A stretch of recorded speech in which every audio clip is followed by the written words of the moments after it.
ఓం నమో నారాయణాయ. ఈ వెంకటేశ్వర స్వామి పూజకి నేను వాడిన ఈ స్టెప్స్ ఇవన్నీ ఎక్కడ కొన్నారు? ఎక్కడ తీసుకున్నారో మాకు కూడా చెప్పండి అని అందరూ అడుగుతున్నారు. నేను ఎక్కడ తీసుకోలేదండి. ఇది మేమే తయారు చేశాము. మా వారు తయారు చేసి ఇచ్చారు నాకు. మా వారికి ఒకటే చెప్పాను. నాకు ఇలా స్టెప్స్ కావాలి. నేను ఎప్పటినుంచో ఇలా పూజ చేసుకోవాలని అనుకుంటున్నాను అని చెప్పాను. సరే అని చేసిచ్చాడు నాకు. మా వారు నేను ఏది అడిగినా కాదనకుండా చేస్తారు. నేను అడిగింది ఏది కాదనరు. చాలా సపోర్ట్ చేస్తారు నాకు. మేమిద్దరం కలిసి స్టెప్స్ అనేది చేసాము. మేము ఎలా చేసాము ఏంటి అనేది మీకు ఫుల్ వీడియోలో చూపిస్తాను. మా ఇంట్లో ఒకటి పాత టీవీ కార్డ్బోర్డ్ అయితే ఉండే.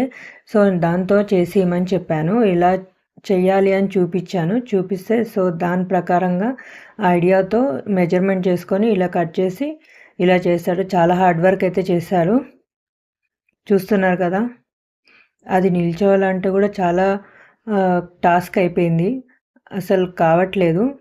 ఇద్దరం పట్టుకొని ఇద్దరం చేసాము.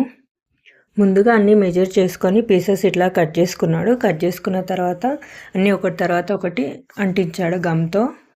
ఈ వీడియోని ఎండ్ వరకు చూడండి, మీకే అర్థమవుతుంది. స్టెప్స్ అయితే కంప్లీట్ అయిపోయినాయి.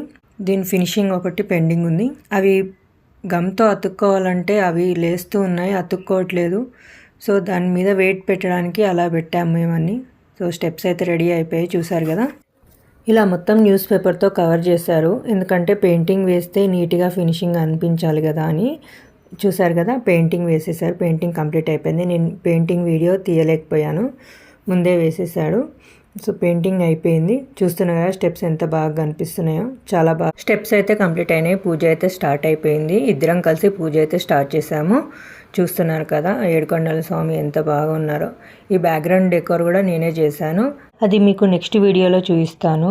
ఈ పూజా విధానం మీకు ఎలా అనిపించింది కామెంట్ చేయండి, లైక్ చేయండి, సబ్స్క్రైబ్ చేసుకోండి. వాళ్ళందరూ చెప్పండి నాతో పాటు గోవిందా గోవిందా.